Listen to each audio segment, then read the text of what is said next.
ಇವತ್ತಿನ ವಿಡಿಯೋದಲ್ಲಿ ನಾವು ರೆಸ್ಟೋರೆಂಟ್ಗಳಲ್ಲಿ ಸಿಗುವಂಥ ಒಂದು ದುಬಾರಿ ಬೆಲೆಯ ಪದಾರ್ಥನ ಈ ರೀತಿ ಸುಲಭವಾಗಿ ಮನೆಯಲ್ಲೇ ನಿಮಿಷಗಳಲ್ಲಿ ತಯಾರಿಸ್ತಾ ಇದ್ದೀವಿ. ಈ ರೆಸಿಪಿ ಸಣ್ಣ ಮಕ್ಕಳಿಗೆ ಪಂಚಪ್ರಾಣ ಸಣ್ಣ ಮಕ್ಕಳಿಗಷ್ಟ ಅಂತಲ್ಲ, ದೊಡ್ಡವ್ರಿಗೆ ಕೂಡ ಇಷ್ಟ ಆಗುವಂಥ ಈ ರೆಸಿಪಿನ ನಾವು ಮನೆಯಲ್ಲೇ ಕೇವಲ ನಿಮಿಷಗಳಲ್ಲಿ ತಯಾರಿಸ್ತಾ ಇದ್ದೀವಿ. ಈ ರೆಸಿಪಿ ಹಂಗೆ ಮಾಡಕ್ಕೆ ನಿಂತ್ರೆ ಗಂಟೆ ಟೈಮ್ ಹಿಡಿಯುತ್ತೆ. ಆದ್ರೆ ನಾವು ನಿಮಗೆ ಈ ಪದಾರ್ಥನ ಸುಲಭವಾಗಿ ಕೇವಲ 10 ನಿಮಿಷದಾಗ ಮಾಡಿ ತೋರ್ಸಾಕತ್ತೇವ್ರಿ. ನಮಸ್ಕಾರ ರೀ ಎಲ್ಲರಿಗೂ, ತನ್ವೀಸ್ ಕಿಚನ್ಗೆ ಎಲ್ಲರಿಗೂ ಸ್ವಾಗತ. ಬರೀ ಹಂಗಿದ್ರೆ ತಡ ಮಾಡ್ದೆ ಈ ಒಂದು ಪದಾರ್ಥನ, ಅದು ರೆಸ್ಟೋರೆಂಟ್ಗಳಲ್ಲಿ ಸಿಗುವಂಥ ದುಬಾರಿ ಬೆಲೆಯ ಪದಾರ್ಥನ ಯಾವ ರೀತಿ ಮನೆಯಲ್ಲೇ ಅತಿ ಸುಲಭವಾಗಿ ಕಡಿಮೆ ಸಮಯದಾಗ ಹೆಂಗೆ ಮಾಡೋದು ಅಂಥೇಳಿ ಒಂದು ಸರ್ತಿ ಹೋಗಿ ವಿಡಿಯೋನ ನೋಡ್ಕೊಂಡು ಬರೋಣಂತ. ಅದಕ್ಕಿಂತ ಫಸ್ಟು ಯಾರ್ಯಾರು ನಮ್ಮ ಚಾನಲ್ಗೆ ಫಸ್ಟ್ ಟೈಮ್ ವಿಸಿಟ್ ಮಾಡಿದಾರಲ್ಲ ಅವರೆಲ್ಲರೂ ಚಾನಲ್ನ ಸಬ್ಸ್ಕ್ರೈಬ್ ಮಾಡ್ಕೊರಿ. ನೋಡ್ರಿ, ಇವಾಗ ನಾನು ಫಸ್ಟ್ ಈ ಪದಾರ್ಥನ ಮಾಡೋಕೆ 1 ಕಪ್ ಆಗುವಷ್ಟು ನಾನಿಲ್ಲೇ ಮೈದಾ ಹಿಟ್ಟನ್ನ ತೊಗೊಂಡೇನ್ರಿ. ಮೈದಾ ಹಿಟ್ಟು ಬದಲಿಗೆ ಇಲ್ಲಿ ಗೋಧಿ ಹಿಟ್ಟನ್ನು ಬೇಕಾದ್ರೆ ಯೂಸ್ ಮಾಡ್ಕೊಳ್ಬೋದು, ಆದರೆ ಈ ರೆಸಿಪಿಗೆ ಮೈದಾ ಹಿಟ್ಟು ಬೆಸ್ಟ್ ಅನ್ಸುತ್ತೆ ರೀ. ನೋಡ್ರಿ, ಇವಾಗ ನಾನು ಒಂದು ಮಿಕ್ಸಿ ಜಾರ್ ತೊಗೊಂಡೇನಿ. ಮಿಕ್ಸಿ ಜಾರ್ ಒಳಗೆ ಯಾವ ಕಪ್ ಒಳಗೆ ಮೈದಾ ಹಿಟ್ಟನ್ನ ತೊಗೊಂಡಿದ್ನಲ್ಲ ಅದೇ ಕಪ್ನಾಗ ಅರ್ಧ ಕಪ್ ಆಗುವಷ್ಟು ಸಕ್ರೆ ಮತ್ತು 2 ಏಲಕ್ಕಿನ ಸೇರಿಸ್ಕೊಳಕತ್ತೇನಿ. ಸಕ್ರೆನ ನೀವು ನೋಡಿಕೊಂಡು ಸ್ವೀಟ್ ಎಷ್ಟು ಪ್ರಮಾಣದಾಗ ಬೇಕಂತ ಅಂತಿರಲ್ಲ ಆ ಪ್ರಮಾಣದಾಗ ಸೇರಿಸ್ಕೊರಿ. ಅಂದರೆ ಸ್ವಲ್ಪ ಜಾಸ್ತಿ ಬೇಕಾದ್ರೆ ಜಾಸ್ತಿ ಕೂಡ ಸೇರಿಸ್ಕೊಳ್ಬೋದು. ನೋಡ್ರಿ, ಇವಾಗ ನಾನು ಸಕ್ರೆ ಮತ್ತು ಏಲಕ್ಕಿನ ಈ ರೀತಿ ನೈಸಾಗಿ ಪೂರ್ತಿ ಪೌಡ್ರ್ ಮಾಡ್ಕೊಂಡು ತೊಗೊಂಡು ಬಂದೇನಿ. ಇವಾಗ ಅದನ್ನು ಮೈದಾ ಹಿಟ್ಟೊಳಗೆ ಈ ರೀತಿ ನೀಟಾಗಿ ಮಿಕ್ಸ್ ಮಾಡ್ಕೊಳ್ಬೇಕು. ಇವಾಗ ಇದಕ್ಕೆ 1 ಚಿಟಿಕೆ ಅಷ್ಟು ಉಪ್ಪನ್ನು ಸೇರಿಸ್ಕೊಳಕತ್ತೇನೆ ರೀ. ಉಪ್ಪನ್ನು ಸೇರಿಸ್ಕೊಂಡಿಂದ ಇದನ್ನು ಒಂದು ಸರ್ತಿ ನೀಟಾಗಿ ಈ ರೀತಿ ಡ್ರೈ ಮಿಕ್ಸ್ ಮಾಡ್ಕೊರಿ. ಮೈದಾ ಹಿಟ್ಟು ಮತ್ತು ಸಕ್ರೆ ಪೂರ್ತಿಯಾಗಿ ನೀಟಾಗಿ ಮಿಕ್ಸ್ ಆಗಬೇಕು. ಇವಾಗ ಇದಕ್ಕೆ ಕಾಯಿಸಿ ಆರಿಸಿದಂಥ ಹಾಲನ್ನ ನಾನಿಲ್ಲೇ ಯೂಸ್ ಮಾಡತ್ತೇನೆ. ನೀವು ಅರ್ಧ ಕಪ್ ಹಾಲು ಮತ್ತು ಅರ್ಧ ಕಪ್ ನೀರನ್ನ ಬೇಕಿದ್ದರೂ ಯೂಸ್ ಮಾಡ್ಕೊಳ್ಬೋದು. ನೋಡ್ರಿ, ಈ ರೀತಿ ಸ್ವಲ್ಪನೇ ಹಾಲನ್ನ ಹಾಕಿ ಇದನ್ನು ಗಂಟುಗಳೇನು ಆಗಬಾರ್ದು ಆ ರೀತಿ ನೀಟಾಗಿ ಕಲಿಸ್ಕೊಳ್ಬೇಕು.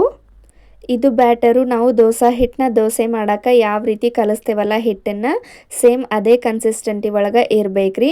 ಜಾಸ್ತಿ ತಿಳುನೂ ಆಗಬಾರ್ದು ಮತ್ತು ಅಗದಿ ಜಾಸ್ತಿ ದಪ್ಪ ಕೂಡ ಆಗಬಾರ್ದು, ಒಂದು ಲೆವೆಲ್ಗೆ ಹಿಟ್ಟು ಇರಬೇಕು. ಅದಕ್ಕೆ ಇದನ್ನು ನೋಡಿಕೊಂಡು ಸ್ವಲ್ಪನೇ ಹಾಲನ್ನ ಸೇರಿಸ್ಕೊಂಡು ಈ ರೀತಿ ನೀಟಾಗಿ ಒಂದು ಸರ್ತಿ ಮಿಕ್ಸ್ ಮಾಡ್ಕೋರಿ. ಸ್ವಲ್ಪ ಕೂಡ ಗಂಟುಗಳಿರಬಾರ್ದು, ಆ ರೀತಿ ಇದು ಬ್ಯಾಟರ್ ರೆಡಿ ಆಗಬೇಕು. ನೋಡ್ರಿ, ಇದು ಇವಾಗ ಪರ್ಫೆಕ್ಟಾಗಿ ರೆಡಿ ಆಗೈತಿ.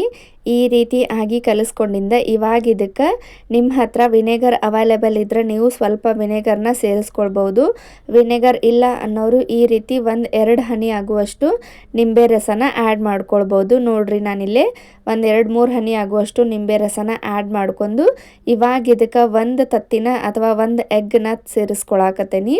ನೀವು ನೋಡ್ಕೊಂಡ ಎಗ್ಗನ್ನ ಸೇರಿಸ್ಕೋಬೇಕು. ಅಂದ್ರೆ ಇದನ್ನು ಈ ಪದಾರ್ಥನ ಜಾಸ್ತಿ ಪ್ರಮಾಣದಾಗ ಮಾಡೋದಾದ್ರೆ 1 ಪೂರ್ತಿ ಎಗ್ಗನ್ನ ಸೇರಿಸ್ಕೊರಿ. ಅಥವಾ ಒಂದು 3-4 ಜನಕ್ಕಾಗುವಷ್ಟು ಮಾಡೋದಾದ್ರೆ ಅರ್ಧ ಎಗ್ಗು ಸಾಕಾಗುತ್ತೆ.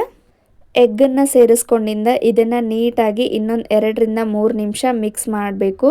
ಎಗ್ಗು ಹಿಟ್ಟೊಳಗೆ ಪೂರ್ತಿಯಾಗಿ ಹೊಂದ್ಕೊಳ್ಬೇಕು. ನೋಡ್ರಿ, ಇವಾಗ ಮಿಕ್ಸ್ ಮಾಡ್ಕೊಂಡಿಂದ ಇದಕ್ಕೆ ಕೊನೆಯದಾಗಿ 1/4 ಟೀ ಸ್ಪೂನಷ್ಟು ನಾನಿಲ್ಲಿ ಅಡುಗೆ ಸೋಡಾನ ಸೇರಿಸ್ಕೊಂಡು ಮತ್ತು ಇದನ್ನು 2-3 ನಿಮಿಷ ಈ ರೀತಿ ನೀಟಾಗಿ ಮಿಕ್ಸ್ ಮಾಡ್ಕೊಳಕತ್ತೇನಿ. ನೋಡ್ರಿ, ಇವಾಗ ಇದು ಪರ್ಫೆಕ್ಟಾಗಿ ರೆಡಿ ಆಗೈತಿ. ಇವಾಗ ಇದನ್ನು ಸೈಡ್ಗಿಟ್ಟು ಈ ಕಡೆ ಸ್ಟವ್ ಮೇಲೆ ಒಂದು ಪ್ಯಾನ್ನ ಬಿಸಿ ಮಾಡೋಕ್ಕಿಟ್ಟು ಅದಕ್ಕೆ ಇದನ್ನು ಫ್ರೈ ಮಾಡೋಕ್ಕೆ ಎಣ್ಣೆನ ಹಾಕಿ ಎಣ್ಣೆ ಸ್ವಲ್ಪ ಕಾದ ನಂತರ ಇವಾಗ ಈ ರೀತಿ ಸೌಟೊಳಗೆ ನಾನು ಈ ರೆಸಿಪಿನ ಮಾಡ್ಕೊಳಕತ್ತೇನಿ. ನೋಡ್ರಿ, ಈ ಸೌಟನ್ನ ಈ ರೀತಿ ಎಣ್ಣೆ ಒಳಗೆ ಮಿಡಲ್ ಆಗಿ ಇಟ್ಟು ಸ್ವಲ್ಪ ಇದನ್ನು ಕಾಸ್ಕೊಳ್ಬೇಕು. ಸ್ವಲ್ಪ ಸೌಟು ಬಿಸಿ ಆಗೈತಿ ಅಂದಾಗ ಅದಕ್ಕೆ ಚೂರು ಇವಾಗ ನಾನು ಎಷ್ಟು ತೊಗೊಂಡೇನಲ್ಲ ಅಷ್ಟೇ ಎಣ್ಣೆನ ತೊಗೊಂಡು ಮತ್ತು ಅದನ್ನು ನೀಟಾಗಿ ಬಿಸಿ ಮಾಡ್ಕೊಳ್ಬೇಕು. ನೆನಪಿರಲಿ, ಈ ರೆಸಿಪಿನ ಮಾಡುವಾಗ ಎಣ್ಣೆ ಪೂರ್ತಿಯಾಗಿ ಬಿಸಿ ಆಗಿರಬೇಕು, ಕಡಕ್ಕಾಗಿ ಬಿಸಿ ಆಗಿರಬೇಕು. ನೋಡ್ರಿ, ಇವಾಗ ನಾವು ರೆಡಿ ಮಾಡಿಟ್ಟಂಥ ಬ್ಯಾಟರ್ನ ತೊಗೊಂಡು ಇದಕ್ಕೆ ಸ್ವಲ್ಪನೇ ಹಾಕಿ ಈ ರೀತಿ ಮತ್ತು 1 ಸ್ಪೂನ್ ತೊಗೊಂಡು ಮೇಲೆ ಎಣ್ಣೆನ ಹಾಕಬೇಕು. ನೋಡ್ರಿ, ಎಷ್ಟು ಪರ್ಫೆಕ್ಟಾಗಿ ಈ ಪದಾರ್ಥ ರೆಡಿ ಆಗತ್ತೈತೆ ಅಂತ ಹೇಳಿ. ನೋಡ್ರಿ, ಎಣ್ಣೆ ಬಿಸಿ ಇರೋದ್ರಿಂದ ಬ್ಯಾಟ್ರು ಸೌಟ್ಗೆ ಸ್ವಲ್ಪ ಕೂಡ ಅಂಟಿಲ್ಲ. ಎಷ್ಟು ಪರ್ಫೆಕ್ಟಾಗಿ ರೆಡಿ ಆಗೈತಿ ನಾವು ಮಾಡಿರೋ ಪದಾರ್ಥ ಅಂಥೇಳಿ. ಈ ರೀತಿ ಸ್ವಲ್ಪ ಸೌಟ್ ಒಳಗೆ ಫ್ರೈ ಆಗಿಂದ ಅದನ್ನು ಮತ್ತೆ ಎಣ್ಣೆ ಒಳಗೆ ಈ ರೀತಿ ಬಿಡಬೇಕು. ನೋಡ್ರಿ, ಪರ್ಫೆಕ್ಟಾಗಿ ರೆಡಿ ಆಯಿತು ಈ ಪದಾರ್ಥ. ಎಷ್ಟು ಪರ್ಫೆಕ್ಟಾಗಿ ಬಂದೈತೆ ಅಂಥೇಳಿ ನೋಡ್ರಿ. ಇವಾಗ ಇದನ್ನು 2 ಬದಿಗೂ ಕೂಡ ಈ ರೀತಿ ಹೊಂಬಣ್ಣದ ಕಲರ್ ಬರೋವರೆಗೂ ನೀಟಾಗಿ ಫ್ರೈ ಮಾಡ್ಕೊಳ್ಬೇಕು. ಈ ರೀತಿ ಎರಡೂ ಬದಿಗೂ ಕೂಡ ಹೊಂಬಣ್ಣದ ಕಲರ್ ಬರೋವರೆಗೂ ಇದನ್ನು ಫ್ರೈ ಮಾಡಿಕೊಂಡ್ರೆ ನಾವು ಮಾಡಿರತಕ್ಕಂಥ ದುಬಾರಿ ಬೆಲೆಯ ಪದಾರ್ಥ ಇದು ಫ್ರೈಡ್ ಕೇಕು ರೆಡಿ ಆಗುತ್ತೆ. ಈ ಫ್ರೈಡ್ ಕೇಕನ್ನು ನಾವು ಹಂಗೆ ಮಾಡಕ್ಕೆ ನಿಂತ್ರೆ ಗಂಟೆ ಟೈಮ್ ಹಿಡಿಯುತ್ತೆ ರೀ. ಆದ್ರೆ ನೋಡ್ರಿ ಎಷ್ಟು ಪರ್ಫೆಕ್ಟಾಗಿ ಇದನ್ನು ಅತಿ ಸುಲಭವಾಗಿ ಕೇವಲ ನಿಮಿಷಗಳಲ್ಲಿ ಈ ರೀತಿ ರೆಡಿ ಮಾಡ್ಕೊಳ್ಬಹುದು. ನೋಡ್ರಿ ಇವಾಗ ನಾನು ಇನ್ನೊಂದು ಫ್ರೈಡ್ ಕೇಕನ್ನು ಮಾಡಿ ತೋರ್ಸಾಕತ್ತೇನಿ. ಈ ರೀತಿ ಸೌಟ್ ಒಳಗೋ ಸ್ವಲ್ಪ ಕಾದಿರತಕ್ಕಂಥ ಎಣ್ಣೆನ ತಗೊಂಡು ಎಣ್ಣೆ ಒಳಗೆ ನಾವು ಮಾಡಿರ್ತಕ್ಕಂಥ ಬ್ಯಾಟ್ರನ್ನ ತಗೊಂಡು ಈ ರೀತಿ ಸ್ವಲ್ಪ ಬ್ಯಾಟ್ರನ್ನ ಹಾಕಿ ಮೇಲೆ ಸ್ವಲ್ಪ ಈ ರೀತಿ ಕಾದಿರುವಂಥ ಎಣ್ಣೆನ ಹಾಕಿ ಫ್ರೈ ಮಾಡಿಕೊಂಡ್ರೆ ಫ್ರೈಡ್ ಕೇಕು ನಿಮಿಷಗಳಲ್ಲಿ ತಯಾರಾಗುತ್ತೆ. ಇದು ರೆಸ್ಟೋರೆಂಟ್ಗಳಲ್ಲಿ ಸಿಗುವಂಥ ಒಂದು ದುಬಾರಿ ಬೆಲೆಯ ಪದಾರ್ಥ ರೀ. ನೋಡ್ರಿ ಎಷ್ಟು ಪರ್ಫೆಕ್ಟಾಗಿ ಫ್ರೈಡ್ ಕೇಕು ರೆಡಿ ಆಯ್ತು. ಈ ರೀತಿ ಇದನ್ನು ಫ್ರೈ ಮಾಡೋಕೆ ಒಂಥರ ಏನೋ ಮಜಾ ಅನಿಸುತ್ತೆ. ನೋಡ್ರಿ ಎಷ್ಟು ಚಂದ ಫ್ರೈಡ್ ಕೇಕು ರೆಡಿ ಆಗತ್ತೈತೆ ಅಂಥೇಳಿ.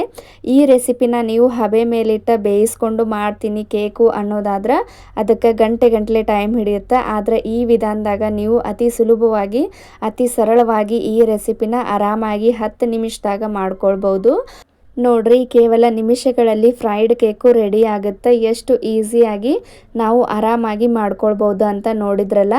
ನೋಡ್ರಿ ಯಾವ ರೀತಿ ಇದು ಬಲೂನ್ ಥರ ಉಬ್ಬೈತಿ ಫ್ರೈಡ್ ಕೇಕು. ಈ ರೆಸಿಪಿನ ಖಂಡಿತ ನೀವು ಒಂದ್ಸರ್ತಿ ಟ್ರೈ ಮಾಡಿರಿ. ನೋಡ್ರಿ ಎಷ್ಟು ಪರ್ಫೆಕ್ಟಾಗಿ ಬಂದೈತೆ ಅಂತ ಹೇಳಿ. ಈ ರೆಸಿಪಿ ಮಕ್ಕಳಿಗಂತೂ ಪಂಚಪ್ರಾಣ ಆಗುವಂಥ ರೆಸಿಪಿ. ಮಕ್ಕಳಿಗಷ್ಟ ಅಂತಲ್ಲ ದೊಡ್ಡವ್ರಿಗೆ ಕೂಡ ಇಷ್ಟ ಆಗ್ತೈತ್ರಿ. ನೋಡ್ರಿ ಯಾವ ರೀತಿ ಫ್ರೈಡ್ ಕೇಕು ಬಂದೈತೆ ಅಂತ ಹೇಳಿ. ನೋಡ್ರಿ ಇವಾಗ ನಾನಿಲ್ಲೇ ಇನ್ನೊಂದನ್ನು ಮಾಡಿ ತೋರ್ಸಾಕತ್ತೇನಿ. ಭಾಳ ಅಂದ್ರೆ ಭಾಳ ಈಸಿ ರೆಸಿಪಿ ರೀ. ಯಾರು ಬೇಕಾದರೂ ಆರಾಮಾಗಿ ಈ ರೀತಿ ಫ್ರೈಡ್ ಕೇಕ್ನ ತಯಾರಿಸ್ಕೊಳ್ಬೋದು. ನಿಮಗೆ ಎಗ್ ಹಾಕಿ ಮಾಡೋದು ಇಷ್ಟ ಇಲ್ಲಾಂದ್ರೆ ಎಗ್ಗನ್ನು ಸ್ಕಿಪ್ ಮಾಡಿ ಆ ಜಾಗದಾಗ ಒಂಚೂರು ಮೊಸರನ್ನ ಸೇರಿಸ್ಕೊಂಡು ಈ ರೆಸಿಪಿನ ಮಾಡ್ಕೊಳ್ಬೋದು. ನೋಡ್ರಿ ಈ ರೀತಿ ಸ್ವಲ್ಪ ಬ್ಯಾಟ್ರನ್ನ ಹಾಕಿ ಮೇಲೆ ಸ್ವಲ್ಪ ಕಾದಿರುವಂಥ ಎಣ್ಣೆನ ಹಾಕಿ ಇದನ್ನು ಆ ನಂತರ ಕಾದಿರುವ ಎಣ್ಣೆಗೆ ಬಿಟ್ಟರೆ ಫ್ರೈಡ್ ಕೇಕು ರೆಡಿ ಆಗುತ್ತೆ. ನೋಡ್ರಿ ಶೇಪು ಎಷ್ಟು ನೀಟಾಗಿ ಪರ್ಫೆಕ್ಟಾಗಿ ಬಂದೈತೆ ಅಂಥೇಳಿ. ಇದನ್ನು ಸೌಟ್ ಇಲ್ಲದೆ ಹಂಗೆ ಕೂಡ ಮಾಡ್ಕೊಳ್ಬಹುದು. ಆದ್ರೆ ಹಂಗೆ ಎಣ್ಣೆ ಒಳಗೆ ಹಾಕಿದ್ರೆ ಈ ರೀತಿ ಶೇಪು ಪ್ರಾಪರ್ ಶೇಪು ಬರೋದಿಲ್ಲ ಅಂಥೇಳಿ ಇದನ್ನು ಈ ರೀತಿ ಸೌಟ್ ಒಳಗೆ ಮಾಡಿದ್ದು. ನೋಡ್ರಿ ಎಷ್ಟು ಸ್ಪಾಂಜಿಯಾಗಿ ಬಂದೈತಿ ಕೇಕ್. ಕೇಕ್ ಯಾವ ರೀತಿ ಟೇಸ್ಟ್ ಇರ್ತೈತಲ್ಲ ಸೇಮ್ ಅದೇ ಟೇಸ್ಟು ಇದೇ ಕೇಕ್ ಒಳಗೂ ಇರ್ತೈತ್ರಿ. ಆದ್ರೆ ಮಾಡೋ ವಿಧಾನಕ್ಕೆ ಮಾತ್ರ ಬೇರೆ. ನೋಡ್ರಿ ಎಷ್ಟು ಸ್ಪಾಂಜಿಯಾಗಿ ಕೇಕು ಫ್ರೈಡ್ ಕೇಕು ಬಂದೈತೆ ಅಂಥೇಳಿ. ಈ ರೆಸಿಪಿ ಇಷ್ಟ ಆದರೆ ನಿಮ್ಗೆ ಒಂದು ಲೈಕ್ ಕೊಡ್ರಿ. ಹಂಗೆ ನಮ್ಮ ಚಾನಲ್ನ ಸಬ್ಸ್ಕ್ರೈಬ್ ಮಾಡ್ಕೊರಿ. ಇದೇ ರೀತಿ ವಿಡಿಯೋಸ್ನ ನೋಡ್ಕೊತ ಇರಿ. ಮತ್ತು ಮುಂದಿನ ವಿಡಿಯೋದಾಗ ಸಿಗೋಣ್ರಿ. ಎಲ್ಲರಿಗೂ ಬಾಯ್ ರೀ.